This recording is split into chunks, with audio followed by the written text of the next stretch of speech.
Doctrine and Covenants 94 to 97. Have you ever been building a piece of furniture or a toy, but the instructions were confusing? That's probably what it felt like for members of the church in the summer of 1833. And what the Lord asked them to build, not just a temple but entire cities, probably felt almost impossible. But Doctrine and Covenants 94 through 97 teaches a powerful lesson. When God gives us a commandment, He also provides a way to accomplish it, even when the how doesn't make sense. At this point in church history, there were two main church centers, one in Kirtland, Ohio, and one in Independence, Missouri. Saints in both places were trying to follow Revelation, build up Zion, and stay ahead of growing persecution. But they were also confused. Back in December of 1832, God had told them to build a temple in Kirtland, but 5 months later, there was still no progress. The saints had purchased land and formed a committee to raise money for building the temple, but there wasn't any real sense of urgency behind the building plans. The saints understood they were to build a house of the Lord, but the concept of it being a temple was not clearly understood. And so the Lord revealed to Joseph what is now recorded in Doctrine and Covenants 95. On June 1st, 1833, as Joseph and the other members of the First Presidency prayed to know how to build the temple, the Lord opened a vision to them. Frederick G. Williams recorded, "We went upon our knees, called on the Lord, and the building appeared within viewing distance, I being the first to discover it.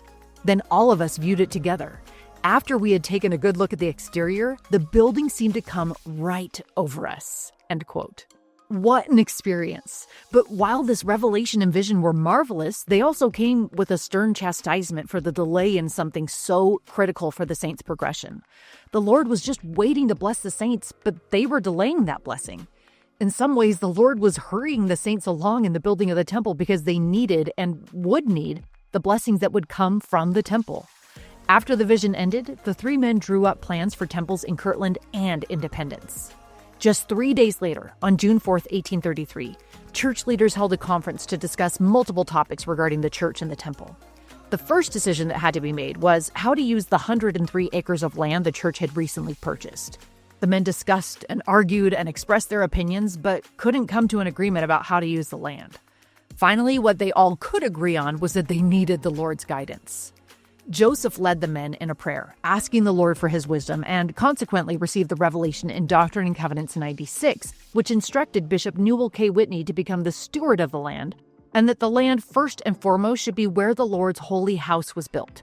The rest of the land would be divided into lots. But the men then wondered, how was the temple to be built? What type of building was the house of the Lord supposed to be? Joseph invited the men in the meeting to stand up and share their opinions, and then he would give his thoughts at the end. Some of the men felt the structure should be as inexpensive and as simple as possible. They discussed the benefits of building a log house or frame houses. But finally, Joseph rose and reminded them that they were not making a house for themselves or any other man, but a house for God. He said, "And shall we, brethren, build a house for our God of logs? No, brethren, I have a better plan than that. I have the plan of the house of the Lord given by Himself. You will see by this the difference between our calculations and His ideas." Joseph then presented the plan that he and the rest of the First Presidency had drawn up after their vision. The men in the meeting were so delighted with the plan that they walked straight to the building site and got to work, removing fencing, clearing ground, and digging a trench for the temple wall. Meanwhile, in Missouri, Parley P. Pratt was teaching a school of elders in Independence. Its purpose was to prepare the brothers to go forth as missionaries during the coming winter, a sort of missionary training center. Their class met once a week, and up to 60 men would attend. However, with so many men in attendance, they were sometimes forced to hold the School of Elders outside rather than in a building. In an August meeting of Kirtland High Priest, Joseph made it a topic of discussion as to whether or not they could and should build a schoolhouse for the School of Elders in Independence. As the men discussed and pondered, however, the Lord gave Joseph the revelation in Doctrine and Covenants 97, reminding Joseph of the commandment the saints had been given 2 years before to build a temple in Missouri. Thus far, no temple work had begun there, and the Lord commanded the saints to begin work on the Independence Temple immediately and to fund it with the tithing of the people. A house for the School of Elders was secondary to a house of the Lord.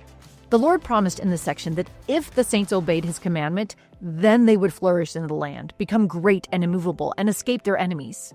Yet, even as this revelation was given to Joseph in Kirtland, The persecution in Missouri was escalating. Governor Boggs had already sent an armed mob to demand that church members leave Jackson County. Mobs had already ransacked the home of W.W. Phelps, destroying copies of the Book of Commandments and throwing the printing press from the upper window. The mob had destroyed the Sidney Gilbert store and tarred and feathered Bishop Edward Partridge and Charles Allen. The escalation of the persecution at the time was not known to Joseph when he received this revelation, but it was obviously known to the Lord, who, in verse 8, referenced the axe laid at the root of the tree, ready to hew down a tree that does not bring forth good fruit.